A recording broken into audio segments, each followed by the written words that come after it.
جب میں نے اپنے استاد سے یہ حدیث مبارکہ پڑھی تھی تو جس طرح کا بندہ ہونا پھر اس کے ذہن میں اپنی باتیں آتی ہیں، انجینئر کے ذہن میں انجینئرنگ کی باتیں اور ڈاکٹر کے ذہن میں ڈاکٹری کی باتیں. تو میرے استاد نے مجھے احتمالات بتایا کہ یہ وجہ تھی، یہ وجہ تھی، یہ وجہ تھی، یہ وجہ تھی. تو میں نے کہا استاد جی میرے ذہن میں ایک بات آ رہی ہے، میں آپ کو بتاؤں. کہ لگے بتاؤ. میں نے کہا دیکھیں میری لائن ہے ذکر و سلوک والی، اور ہمارے پاس لوگ اپنی پریشانیوں کو لے کے آتے ہیں کہ جی بیوی کہتی ہے خامد ناراض ہے، کچھ پڑھنے کو بتائیں. خامد کہتا ہے بیوی بات نہیں مانتی، کچھ پڑھنے کو بتائیں. میاں بیوی کہتے ہیں اولاد نہیں ہو رہی، کچھ پڑھنے کو بتائیں. کوئی کہتا ہے نوکری نہیں لگ رہی، پڑھنے کو بتائیں. طالب علم کہتے ہیں جی امتحان دیا ہے، کچھ پڑھنے کو بتائیں اچھے نمبر آ جائیں. تو لوگ مسائل لے کے آتے ہیں تو وہ کچھ پڑھنے کو مانگتے ہیں. تو امام بخاری رحمۃ اللہ نے حدیث کی کتاب جب مکمل کی تو ان کے ذہن میں خیال آیا اب یہ طلباء آخری حدیث کا درس سن کے اپنے گھروں میں واپس جائیں گے اور یہ پریکٹیکل لائف گزاریں گے. بچیوں کی شادیاں ہو جائیں گی تو بچیوں کو سسرال میں ٹائم گزارنا پڑے گا، اور لڑکوں کو اپنی بیویوں کے ساتھ بچوں کے ساتھ وقت گزارنا پڑے گا. تو زندگی کی مشکلات سے ان کا واسطہ پڑے گا. اب ان مشکلات کے حل کے لیے ان کو میں کوئی عمل بھی بتا دوں تاکہ یہ عملیات والوں کے پیچھے نہ بھاگتے پھریں. تو امام بخاری رحمۃ اللہ نے اس حدیث تصویح کو سب سے آخر پہ بیان کر دیا، چونکہ تصویح پڑھنے سے اللہ تعالیٰ مشکلات کو آسان کر دیتے ہیں. اب اس کی ایک دلیل ہے کہ حضرت یونس علیہ السلام اللہ کے پیغمبر تھے. اللہ کی منشا سے وہ مچھلی کے پیٹ میں چلے گئے. ایک مچھلی نے ان کو کھا لیا تھا.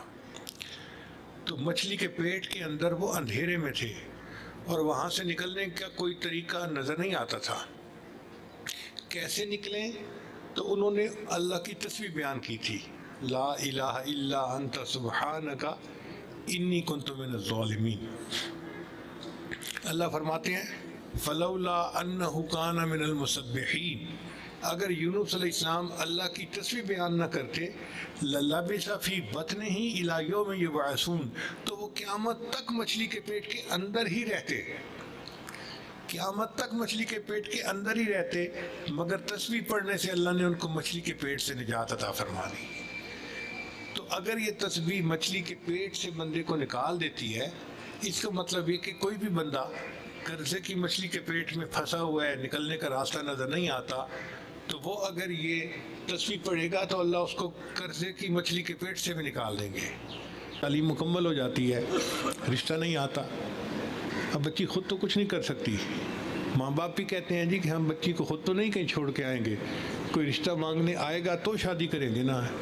تو ایسی صورت میں بچی بیچاری پریشان ہے، کیا کرے؟ تو وہ تصویر پڑھے، اللہ تعالیٰ اس کے لیے اچھا رشتہ بھیج دیں گے اور اس کو اس حال کی مچھلی کے پیٹ سے نکال دیں گے. کئی لوگ کاروبار کرتے ہیں، کاروبار نہیں چلتا، کیا کریں؟ عملیات پوچھتے ہیں. بھئی عملیات میں آپ سبحان اللہ کا ذکر کثرت کے ساتھ کریں، اللہ تعالیٰ حالات کی مچھلی کے پیٹ سے نکال دیں گے اور آپ کو نقصان کی بجائے نفع کے حالات میں لے آئیں گے. چنانچہ ایک مرتبہ حضرت عمر رضی اللہ عنہ نے ایک آدمی کو درے لگوائے. حضرت ابن کعب رضی اللہ عنہ بھی ساتھ تھے. عمر رضی اللہ عنہ نے فرمایا کہ اس کو 10 درے لگاؤ. اب جب پہلا درہ پڑا نا تو اس زمانے کے مجرم بھی ایسے تھے کہ مجرم کو ڈنڈا پڑا اور اس نے کہا سبحان اللہ. آج کل تو منہ سے گالیاں بکتے ہیں نا ہم، وہ ایسے تھے کہ مجرم بھی سبحان اللہ کا ذکر کرتے تھے. تو جیسے اس نے کہا نا سبحان اللہ، تو عمر رضی اللہ عنہ نے جلاد کو روک دیا کہ بس اور نہ مارو. تو کعب رضی اللہ عنہ مسکرا پڑے. تو عمر رضی اللہ عنہ نے ان سے پوچھا کہ حضرت آپ مسکرائے کیوں ہیں؟ ان کا سبحان اللہ کہ اللہ کی تصویر نے اس کے سزا کو کم کر دیا. 10 درے لگنے تھے، سبحان اللہ پڑھا، ایک پہ ہی آپ نے معاف کر دیا، تو سبحان اللہ نے اس کے عذاب میں تخفیف کر دی. تو حدیث سے بھی ثابت ہوتا ہے کہ سبحان اللہ پڑھنے سے عذاب کے اندر تخفیف ہو جاتی ہے، اور آیت سے بھی پتہ چلتا ہے کہ سبحان اللہ پڑھنے سے اللہ نے حضرت یونس علیہ السلام کو مچھلی کے پیٹ سے نکال دیا تھا. تو میں نے کہا کہ مجھے تو یوں لگتا ہے کہ امام بخاری رحمۃ اللہ نے ایک عمل بتا دیا ہے تاکہ سب کو کام آئے گا اور یہ اپنی زندگی میں سبحان اللہ کا ذکر کثرت سے کر کے فائدہ اٹھائیں گے. تو استاد اس جواب سے بہرحال بہت خوش ہوئے تھے. اللہ تعالیٰ ہمیں کثرت کے ساتھ اپنا ذکر کرنے کی توفیق عطا فرمائے. اور اللہ تعالی ہماری آج کی اس مجلس میں آنا قبول فرمائے، اور جن بچیوں نے آج بخاری شریف کا آخری سبق سنا ہے اللہ تعالیٰ ان کی اس محنت کو قبول فرمائے، ان کے گھر والوں کی محنت مجاہدے کو قبول فرمائے، اور اللہ اس مجلس کو ہمارے لیے بخشش کا ذریعہ بنائے۔